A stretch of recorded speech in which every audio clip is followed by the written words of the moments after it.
Welcome, Battle Tactic fans. We're down here in the BattleTactics.tv workshop, and today we're going to be doing a quick tutorial on what to do with these Dust Warfare tokens that you can print out. So with Dust Warfare, you have certain tokens that you can use for certain actions that either happen or that you take in the game. So you can print these out. They give you a PDF from dustwarfare.com. It redirects you to the Fantasy Flight website, and you can print out the PDF for all the tokens that you see here. And what I've done is I've printed them out onto a sticker paper like this. And what you could do then is cut each individual of these tokens here and put them onto, some other cardboard or other plastic tokens, and I'll show you what I do. So I'll go through the tokens that you get. You get the suppression markers. There's lots of ways that you get suppressed in the game. Mostly if you get attacked and there's a hit, you get a suppression. Some of the weapons, if they just attack you, you automatically are suppressed. So once you get the Dust Warfare rules book, you see those. See what suppression markers are for. So those are the suppression markers. And then there's the reaction markers. So the reaction markers, if you take a reaction during your unit phase, you'd put one of these by the unit stating that you did a reaction. So it gives you one last action during your unit phase. And you'll see those rules again in the Dust Warfare book.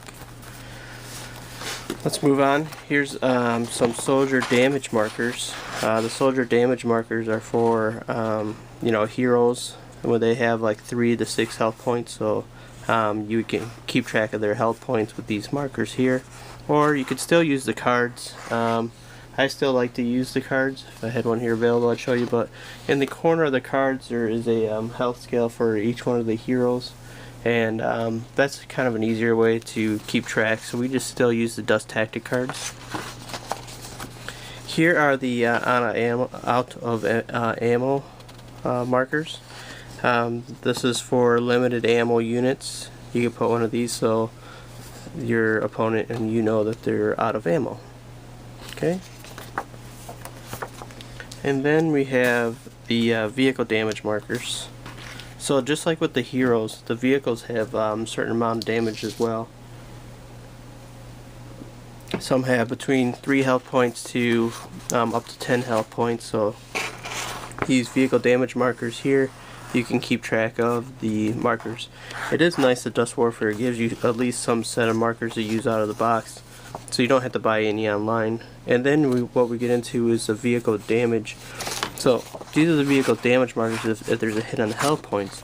And if you do damage to a vehicle, you get to re-roll the dice again, what you did damage, and see what happened when you did that damage. So for this instance, these are vehicle on fire markers. So once you re-roll, whatever certain amount of hits you get the second time does certain damage to the vehicle. For these tokens, it would be the vehicle would be on fire.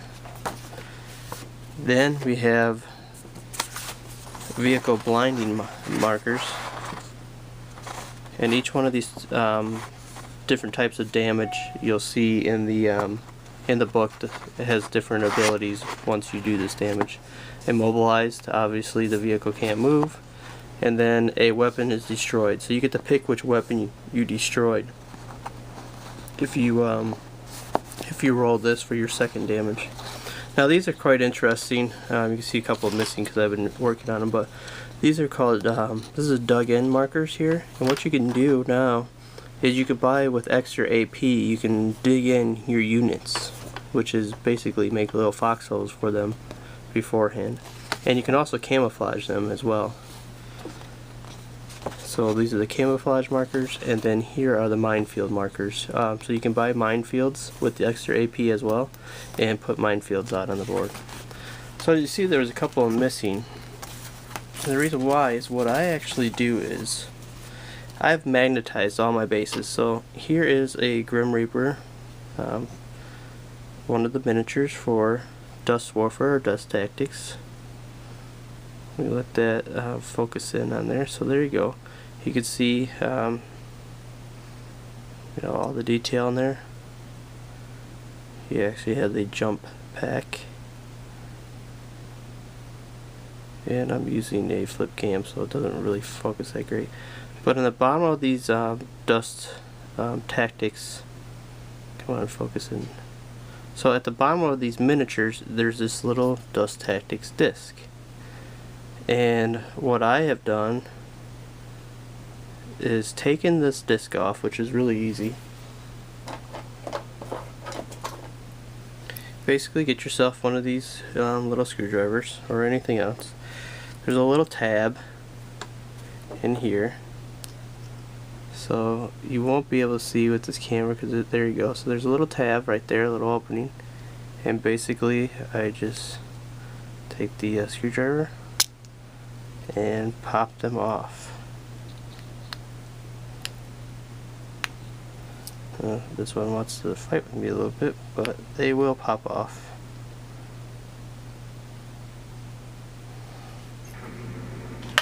And then let me show you what's underneath of it.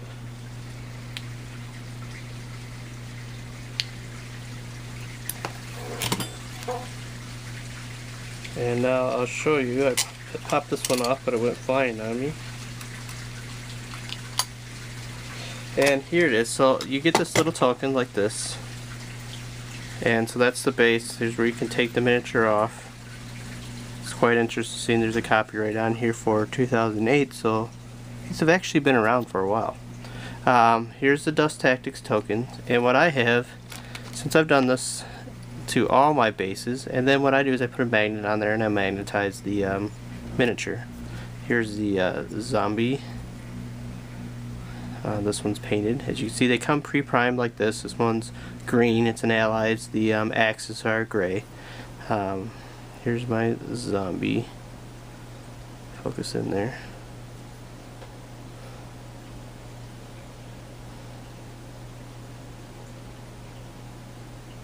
There's a lot of detail to these.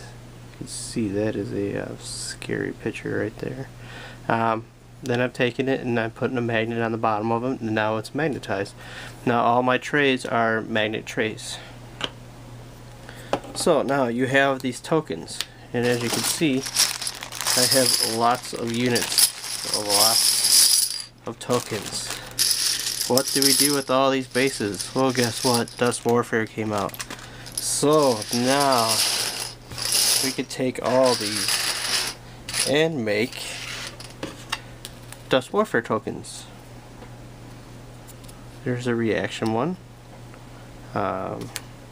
Here's a minefield. Camouflage. So I've taken all the bases, not all, but I've started to make tokens out of the covers on the bases because we don't need any more. So hopefully if you magnetize yours, you didn't throw yours away. And I'll show you what I do. It's easy. I'm not looking for exact circles here. So here was that clear base I just took off. What I did is I found a penny works, but the penny that I had was pretty jagged, so this fits in right there. It's just a piece of metal that I had sitting around. Fits in there perfectly. I'm going to use that as a template and just set it down. It's going to fit within the inner circle here. So the tokens actually are this whole thing, which is quite nice. It's almost like they thought about this. Take this, trace out, hopefully don't cut one of my fingers off. If I do, it'll be in the battletactics.tv blooper reel. And you guys might have other ways how to do it, but this is the simplest way I found. Now, again, this is sticker paper, and we just peel this off. Okay, so now I have the reaction, and I'm just going to stick that in there. And if you wanted to, you could go around the inside of this and trim off anything that you would like. And there is a reaction token. Very nice reaction token. Also, what we use these for are reload tokens. If you are missing your reload for Dust Tactics, you see that's loaded, that's unloaded. Also, you can use them for objective markers. So you put these as the objective on the board, and we also can use them for action markers. So if you've activated that unit this round, put one of these tokens by it. So a lot of the uses for the bases. Again, those are some of my suggestions, and thank you for watching today at battletactics.tv. Here's another look at the tokens.